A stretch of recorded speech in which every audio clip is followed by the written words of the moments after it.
प्रश्न 3 का पहला, एक आयत की लंबाई चौड़ाई का 3 गुना है। इसकी परिमिति के बराबर परिमिति वाला एक वर्ग की प्रत्येक भुजा की लंबाई 20 सेंटीमीटर है। आयत की लंबाई और चौड़ाई ज्ञात कीजिए। तो प्रश्न 3 का पहला, तो कह रहा है एक आयत की लंबाई चौड़ाई का 3 गुना है। तो लिखेंगे माना कि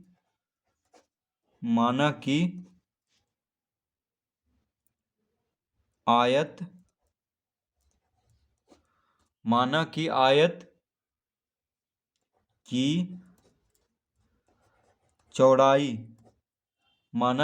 की चौड़ाई बराबर x सेंटीमीटर। तो सेंटीमीटर में क्यों मानेंगे? क्योंकि प्रत्येक भुजा 25 सेंटीमीटर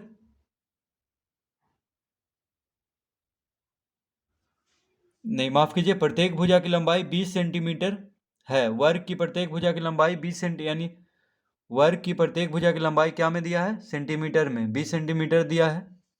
तो इसीलिए आयत की चौड़ाई को x सेंटीमीटर मान लेंगे।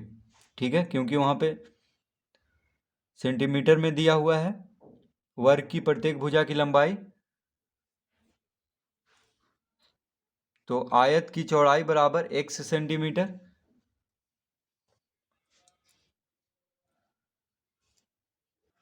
तो लंबाई, तो आयत की लंबाई, तो आयत की चौड़ाई x माने हैं। ठीक है, अब कह रहा है एक आयत की लंबाई चौड़ाई का 3 गुना है, यानी चौड़ाई को अगर x माने हैं तो आयत की लंबाई कितना हो जाएगा? 3x सेंटीमीटर, क्योंकि कह रहा है कि आयत की लंबाई चौड़ाई का 3 गुना है। तो चौड़ाई को अगर x मान लें तो आयत की लंबाई कितना हो जाएगा? 3x, क्योंकि लंबाई जो है चौड़ाई का 3 गुना है। तो इस तरह पहले लिख लेंगे। अब दिया हुआ है इसकी परिमिति के बराबर परिमिति वाला एक वर्ग की प्रत्येक भुजा की लंबाई 20 सेंटीमीटर है। तो लिखेंगे वर्ग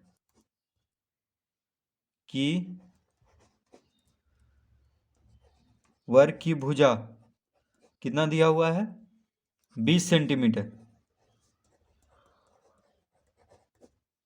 वर्ग की भुजा 20 सेंटीमीटर दिया हुआ है।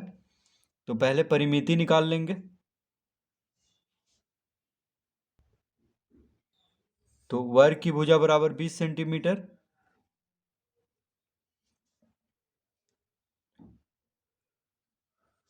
तो वर्ग की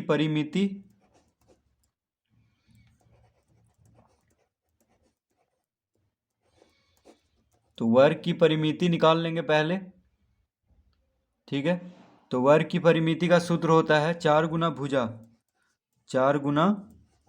भुजा, क्योंकि वर्ग में 4 भुजा होता है और चारों बराबर होता है। तो वर्ग की परिमिति भुजा में 4 से गुना कर देंगे तो कितना हो जाएगा? 4 गुना वर्ग की भुजा कितना है? 20 सेंटीमीटर। तो 4 गुना 20 सेंटीमीटर कितना हो जाएगा? 20 चौक 80 सेंटीमीटर। तो वर्ग की परिमिति बराबर 80 सेंटीमीटर।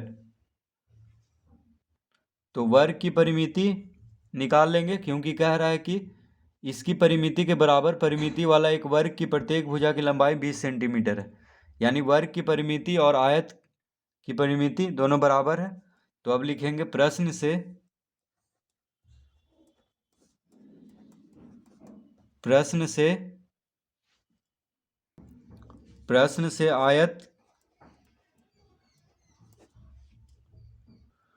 आयत की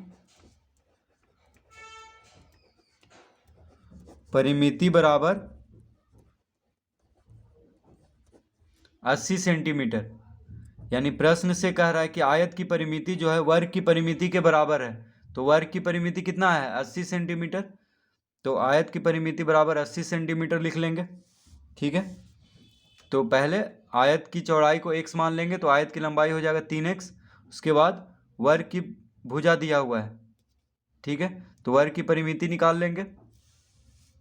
अब कह रहा है कि आयत की परिमिति और वर्ग की परिमिति दोनों बराबर है, तो आयत की परिमिति बराबर 80 सेंटीमीटर हो जाएगा, क्योंकि दोनों बराबर है। वर्ग की परिमिति कितना आया है 80 सेंटीमीटर, तो आयत की परिमिति हो जाएगा 80 सेंटीमीटर, क्योंकि दोनों बराबर है। आयत की परिमिति का सूत्र होता है 2 गुना लंबाई जोड़ चौड़ाई। तो आयत की परिमिति निकालने का सूत्र होता है 2 गुना लंबाई जोड़ चौड़ाई। तो 2 गुना लंबाई जोड़ चौड़ाई बराबर 80 सेंटीमीटर दिया हुआ है, ठीक है, तो बराबर 80 सेंटीमीटर। तो 2 गुना लंबाई हम कितना माने थे आयत का, तो आयत की लंबाई 3x सेंटीमीटर और चौड़ाई है 1 सेंटीमीटर। तो लंबाई की जगह पे 3x लिखेंगे और चौड़ाई x बराबर 80 सेंटीमीटर। तो हो गया 2 गुना 3x जोड़ x 4x बराबर 80 सेंटीमीटर। तो x बराबर क्या हो जाएगा 80 बटा 4 गुना 2,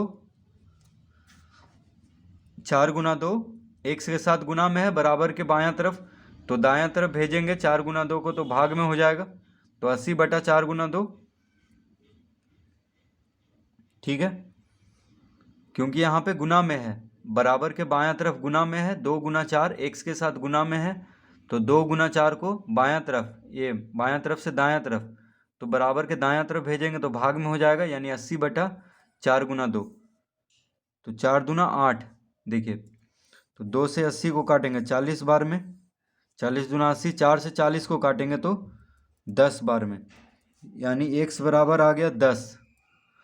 x बराबर क्या आ गया 10। तो लिखेंगे अतः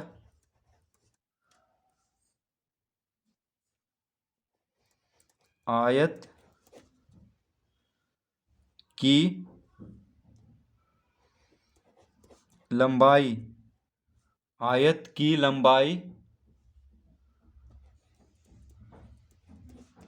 बराबर, तो आयत की लंबाई को हम कितना माने थे 3x, 3x, तो x का मान आ गया है 10, तो 3 गुना 10 कर देंगे, 3 गुना 10 बराबर कितना हो जाएगा 10 दिया 30 सेंटीमीटर, क्योंकि सेंटीमीटर में माने थे आयत की लंबाई 3x सेंटीमीटर, और चौड़ाई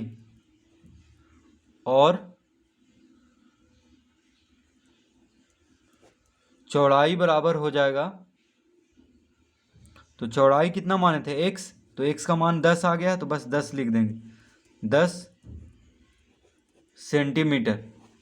तो आयत की लंबाई हो गया 30 सेंटीमीटर और आयत की चौड़ाई हो गया 10 सेंटीमीटर।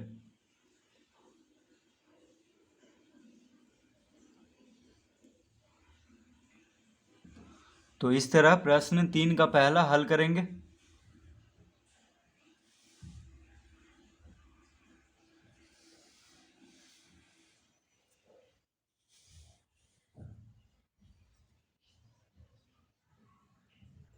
तो प्रश्न 3 का 2, किसी आयत का क्षेत्रफल 22 वर्ग मीटर है और उसकी लंबाई 5 मीटर 5 डेसीमीटर है, आयत की चौड़ाई निकालिए। तो प्रश्न 3 का दूसरा, प्रश्न 3 का दूसरा, तो लिखेंगे माना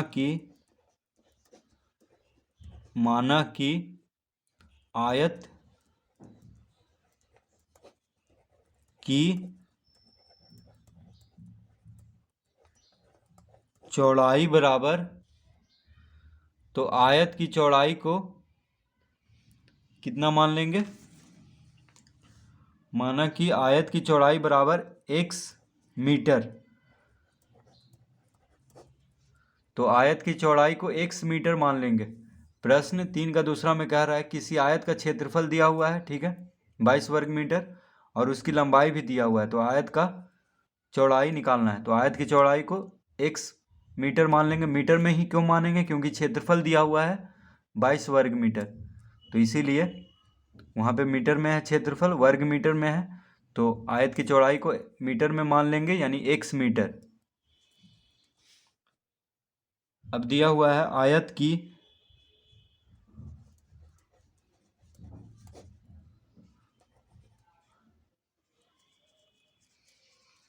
तो प्रश्न से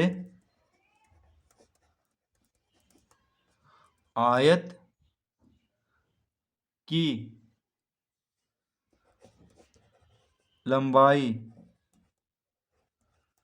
आयत की लंबाई दिया हुआ है 5 मीटर 5 डेसीमीटर, तो 5 मीटर 5 डेसीमीटर, तो बराबर हो जाएगा 5 मीटर जोड़ 5 डेसीमीटर को मीटर में बदलेंगे तो कितना हो जाएगा? तो 1 डेसीमीटर में होता है 1/10 मीटर, यानी 10 डेसीमीटर बराबर होता है 1 मीटर। तो 1 मीटर में 10 डेसीमीटर होता है, ठीक है, 1 मीटर में 10 डेसीमीटर, तो 1 डेसीमीटर में 1/10 मीटर होगा, तो 5 डेसीमीटर में 5/10 मीटर, तो 5 डेसीमीटर को मीटर में बदलना है तो 10 से भाग दे देंगे, क्योंकि 1 मीटर में होता है 10 डेसीमीटर, 1 मीटर में 10 डेसीमीटर होता है, तो डेसीमीटर को मीटर में बदलना है तो 10 से भाग देना होगा, और मीटर को डेसीमीटर में बदलना है तो 10 से गुना करेंगे, ठीक है। तो 5 डेसीमीटर बराबर हो जाएगा 5/10 मीटर। अब दोनों को जोड़ देंगे तो कितना आ जाएगा? देखिए 5 मीटर जोड़ 5/10, तो 5 को 10 से भाग देंगे तो कितना आ जाएगा? 0.5 मीटर।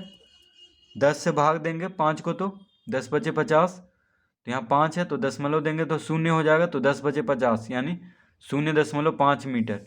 तो अब जोड़ देंगे तो 5 जोड़ 0.5 हो जाएगा 5.5 मीटर। तो आयत की लंबाई को पहले मीटर में कर लेंगे तो कितना हो गया? 5 मीटर 5 डेसीमीटर हो गया 5.5 मीटर, ठीक है, 5.5 मीटर। अब दिया हुआ है आयत का क्षेत्रफल, आयत का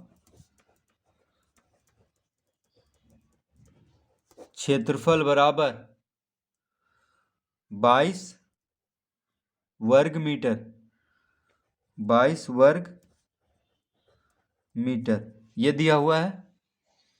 आयत का क्षेत्रफल 22 वर्ग मीटर, तो आयत का क्षेत्रफल का सूत्र होता है लंबाई गुना चौड़ाई, तो लंबाई गुना चौड़ाई बराबर 22 वर्ग मीटर दिया हुआ है, ठीक है। तो वर्ग मीटर मतलब मीटर गुना मीटर, मीटर गुना मीटर, ठीक है।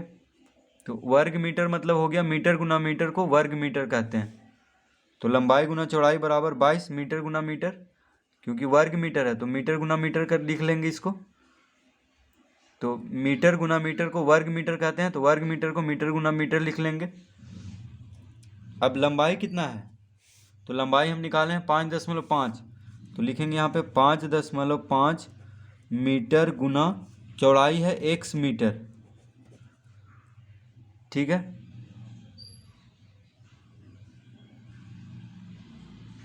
तो 5.5 मीटर गुना x मीटर बराबर हो जाएगा 22।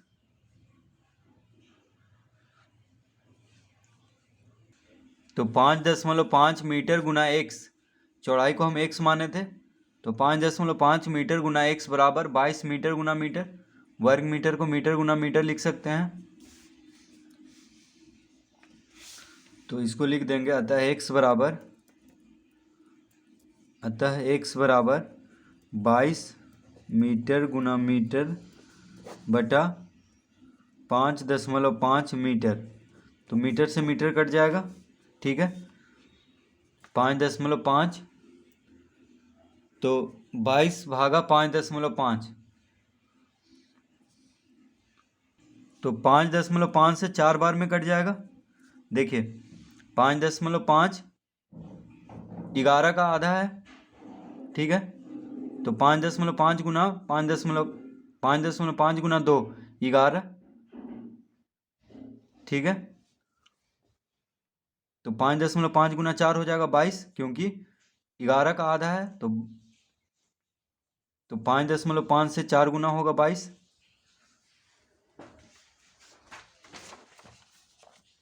तो इस तरह भी, नहीं तो इस तरह भी काट सकते हैं आप। 22/5.5 है, तो दशमलव हटाएंगे तो यहाँ पे 10 आ जाएगा। तो देखिए 5 दूना 10, 5 से 11 बार में। इस तरह भी काट सकते हैं, नहीं तो डायरेक्ट भी। दशमलव हटाएंगे तो 10, एक पे एक शून्य आ जाएगा। जैसे इसको फिर से बताते हैं, देखिए 22/5.5, तो दशमलव हटाएंगे तो दशमलव के बाद एक अंक है, तो यहाँ पे 10 से गुना हो जाएगा, ठीक है। तो ये हो गया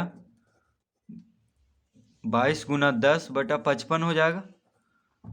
तो 11×5=55, 11 दूनी 22, 5 दूनी 10, तो भी 4 ही आ रहा है, देखिए 4 आ रहा है। तो इस तरह भी आप काट सकते हैं, नहीं तो डायरेक्ट 5.5 से 22 को 4 मरतबे काट देंगे, क्योंकि 11 का आधा है 5.5, तो 22 4 बार में कट जाएगा। तो 5.5 गुना 4 बराबर होता है 22। तो कितना आ गया, 4 मीटर।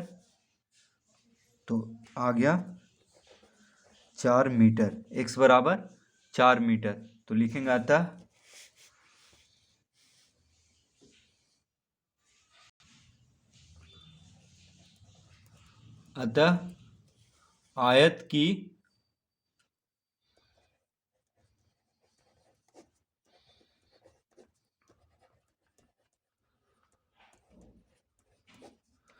आयत की चौड़ाई बराबर 4 मीटर।